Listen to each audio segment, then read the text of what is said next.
Hi hello అందరికి నమస్తే.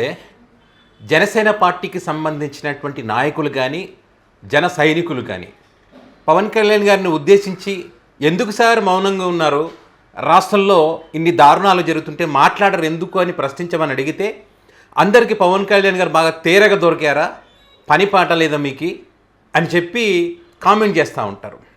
మాట్లాడతారు, ఖచ్చితంగా పవన్ కళ్యాణ్ గారిని ఉద్దేశించి మాట్లాడతారు, పవన్ కళ్యాణ్ గారిని ప్రశ్నిస్తారు.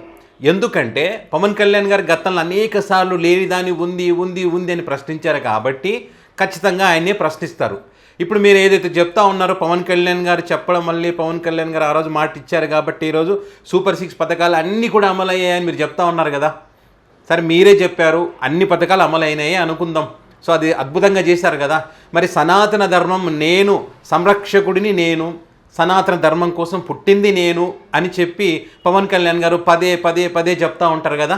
మరి ఏదైనా ఒక చిన్న ఇష్యూ జరిగిందనుకోండి ఎక్కడైనా, మీ అందరికి తెలుసు కల్తీ లడ్డులు కల్తీ జరిగిందని చెప్పి గుళ్ళు కడిగి మెట్లు కడిగి కింద నుంచి పైకి దేశంలో ఉన్నటువంటి గుళ్ళని తిరిగి వస్త్రాలు ధరించి సనాతన ధర్మ బోర్డు ఏర్పాటు చేయబోతున్నానని చెప్పి ఎవరైనా ఏదైనా ఒక ఆలయాల గురించి తప్పుగా మాట్లాడితే సహించేది లేదు, వెలివేయాలి, బహిష్కరించాలి అని చెప్పి సీరియస్ అయినటువంటి పవన్ కళ్యాణ్ గారు రాష్ట్రంలో కొన్ని గంటల వ్యవధిలోనే గుళ్ళు కూల్చేస్తూ ఉన్నారు. ఆధ్యాత్మిక ప్రవచనాలు బోధించేటువంటి వేదికలను కూల్చేస్తూ ఉన్నారు. మరి అంతకుముందు కాశీనైన క్షేత్రాన్ని కూల్చేశారు. మరి సింహాద్రి ఆలయంలో జరిగినటువంటి మరి ఆ ఘటన కానివ్వండి, ఇట్లా రాష్ట్రంలో అనేక చోట్ల ఈ గుడులకు సంబంధించి హిందువుల మనోభావాలు దెబ్బతిన్నటువంటి క్రమంలో ఒకసారి మాట్లాడరు ఆయన. మరి ఖచ్చితంగా మాట్లాడాలని క్వశ్చన్ చేస్తాం, అది ఖచ్చితంగా హక్కు, అది భక్తుల హక్కు, ప్రజల హక్కు. ఖచ్చితంగా ఆ రోజు మీరు బాధ్యత తీసుకుంటా అన్నారు కాబట్టి క్వశ్చన్ చేస్తారు, క్వశ్చన్ తగ్గ ఆన్సర్ ఇవ్వాలి కదా మీరు. ఇది చూడండి, ఇప్పుడు తిరుపతిలో తిరుచానూరు కలెక్టర్ ఆఫీస్ పక్కనే ఆ పరిధిలోనే వారాహి ఆలయం, అమ్మవారి ఆలయం. మరి పవన్ కళ్యాణ్ గారు వారాహి యాత్రని ఆ వెహికల్కి వాహనాన్ని పెట్టుకొని యాత్ర చేశారు కదా. మరి పేరైతే వాడుకున్నారు, మరి అమ్మవారి ఆలయాన్ని కంప్లీట్గా నేలమట్టం చేశారు కూటమి పార్టీకి చెందినటువంటి నాయకులు. కృష్ణమూర్తి నాయుడు ఆయన పేరు. మరి మాట్లాడరే, దానికి సంబంధించి ఎందుకు ఈ రకంగా చేస్తూ ఉన్నారని మాట్లాడరే. స్థలం ఏదైనా అది ఇనాం భూములు అంటున్నారు, ఇనాం భూమిలో ఉన్నటువంటి ఆలయాన్ని రాత్రికి రాత్రి మొత్తం నేలమట్టం చేసేస్తారు. దాని గురించి మాట్లాడరే, ఇది తప్పు కదా. ఏదైనా నిజంగా మీ భూమి ఉంటే లీగల్గా వెళ్ళండి, నిజంగా మీ భూమి ఉంటే మాట్లాడండి. మీకు ఆ భక్తి లేకపోతే, ఆ గుడి ఉండే ఇష్టం లేకపోతే ఆ గ్రామస్తులందరితో డబ్బులు అడిగి తీసుకోండి, సెటిల్మెంట్ చేసుకోండి.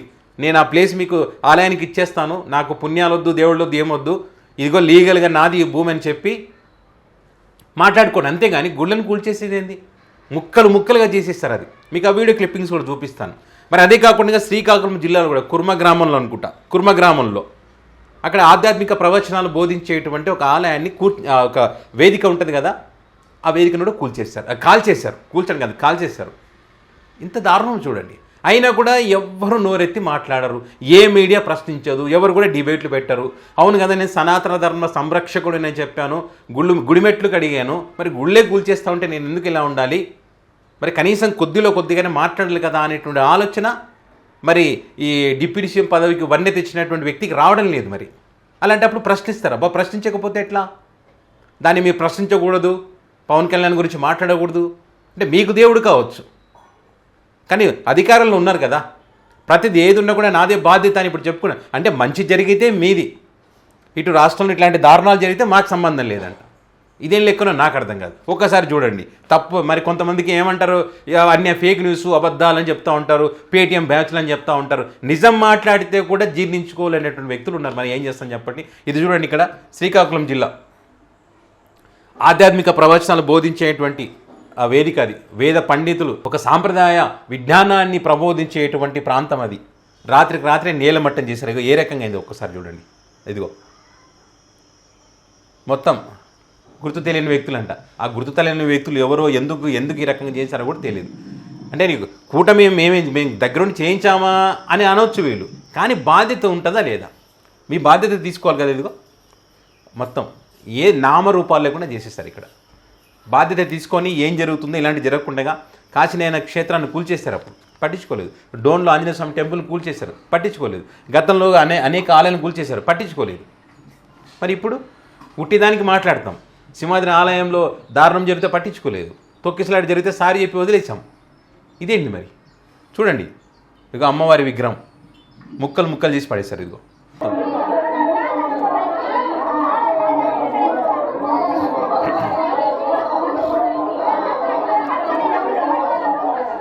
టీడీపీ నాయకులు అని చెప్తా ఉన్నారు. ఈయన టీడీపీ నాయకులు.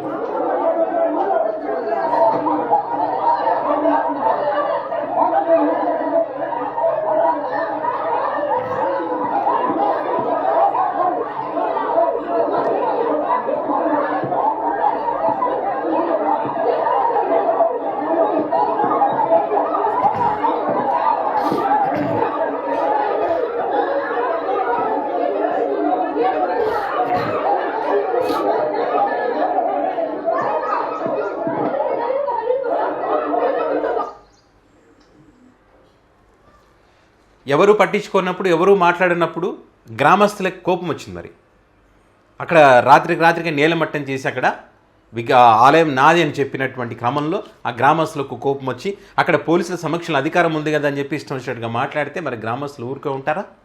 ఉండరు కదా.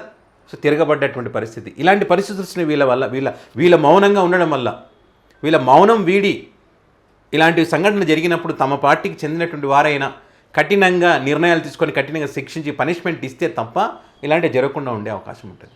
ఇప్పుడు హిందువుల మనోభావాలు దెబ్బతినవు. ఇప్పుడు బీజేపీ పార్టీ నాయకులు కూడా ఎవరు వచ్చి మాట్లాడరు. ఏదైనా చిన్న ఇష్యూ జరిగితే ఇటు తెలంగాణలో ఉన్న వాళ్ళు మాట్లాడతారు, బీజేపీ పార్టీ, వేరే పార్టీలు, అన్ని పార్టీలు కలిసి మాట్లాడతాయి. వేరే వ్యక్తి ముఖ్యమంత్రిగా ఉండి ఇలాంటి జరిగితే, జరగకపోయినా కూడా మనం క్రియేట్ చేస్తాం, ఇది జరిగింది అది జరిగింది అని చెప్పి మాట్లాడతాం. జగన్మోహన్ రెడ్డి అక్షింతలు వేసిన తర్వాత ఇట్లా దులుపుకున్నాడు, కిందికి వదిలేశాడు, తీర్థం తాగకుండా నిక్కేశాడు, ఇట్లాంటి కటింగ్ చేస్తాం కదా, ఎడిటింగ్ చేసి పెడతాం. ఎడిటింగ్ చేసి పెట్టేసి ఇగో మనోభావాలు దెబ్బతినే అని చెప్తాం. ఇటు కళ్ళ ముందల ఇంత సాక్ష్యం కనిపిస్తూ ఉంది. భక్తులు తిరగబడతా ఉన్నారు, భక్తులు తిరగబడతా ఉన్నారు, ప్రశ్నిస్తూ ఉన్నారు ఏంది అన్యాయం అని చెప్పి. అయినా మనం మౌనమే, మాట్లాడం. మహాపాపం సార్ ఇది. సనాతన ధర్మాన్ని నేను రక్షిస్తానని చెప్పి మీ ఆయంలో ఇలాంటి జరుగుతున్నప్పుడు మాట్లాడకుండా మౌనంగా ఉంటాము, మాకు దీని గురించి మాట్లాడితే నష్టం జరుగుతుందని చెప్పి మీరు తప్పించుకునేటువంటి ప్రయత్నం చేస్తే ఖచ్చితంగా ఆ భగవంతుడు చూస్తాడు. ప్రజలు కూడా టైం చూసి ఖచ్చితంగా మీకు ఏ రకంగా బుద్ధి చెప్పాలో ఆ రకంగా బుద్ధి చెప్పేటువంటి పరిస్థితి వస్తుంది. ఈరోజు మీ కూటమికి సంబంధించిన నాయకుడిని తరిమి కొట్టారు అక్కడ. అలాంటి పరిస్థితి భవిష్యత్తులో ఎవరైతే ఈ సంఘటనలకు సంబంధించి మాట్లాడకుండా మౌనంగా ఉంటారో వాళ్ళు కూడా ఎదుర్కోవాల్సినటువంటి పరిస్థితి వస్తుంది. ఏ మీడియాలో కానీ ఏ పత్రికలో కానీ ఎవరు కూడా దీనికి సంబంధించి మాట్లాడరు. మరి మేము మేధావులం, న్యూట్రల్ జర్నలిజం చేస్తామని చెప్పేటువంటి కొంతమంది ఉంటారు కదా. ఏ చిన్న ఇష్యూ జరిగినా, మరి అమరావతి ఇష్యూ జరిగితే ఇట్లా జరిగింది, అట్లా అన్నారు, ఇట్లా అన్నారు అని చెప్పి మరి ఇలాంటి జరిగినప్పుడు మాట్లాడరు. వేరే ప్రాంతాల యొక్క మనోభావాలు, ఆ ప్రజల యొక్క మనోభావాలు దెబ్బతీస్తే మాట్లాడరు. గుళ్ళు కూల్చిన మాట్లాడరు, గుడిలో దారుణంలో జరిగిన మాట్లాడరు. గుడి ముందు మొన్న కావలి నియోజకవర్గంలో ఎంత దారుణం చేశారు. అక్కడ అర్ధనగ్న ప్రదర్శనలు, యువతని అక్కడ చుట్టూ కూర్చోబెట్టి ప్యాకాటలు, మద్యం. అయినా కూడా మనం మాట్లాడము, మన కళ్ళకి కనపడదు, వినపడదు, మౌనం. సో ఖచ్చితంగా ఏదో ఒక రోజు దానికి ఆన్సర్ ఇవ్వాల్సి వస్తుంది. కర్మ అనేటువంటిది ఖచ్చితంగా వెంటాడితే అది వదిలిపెట్టదు.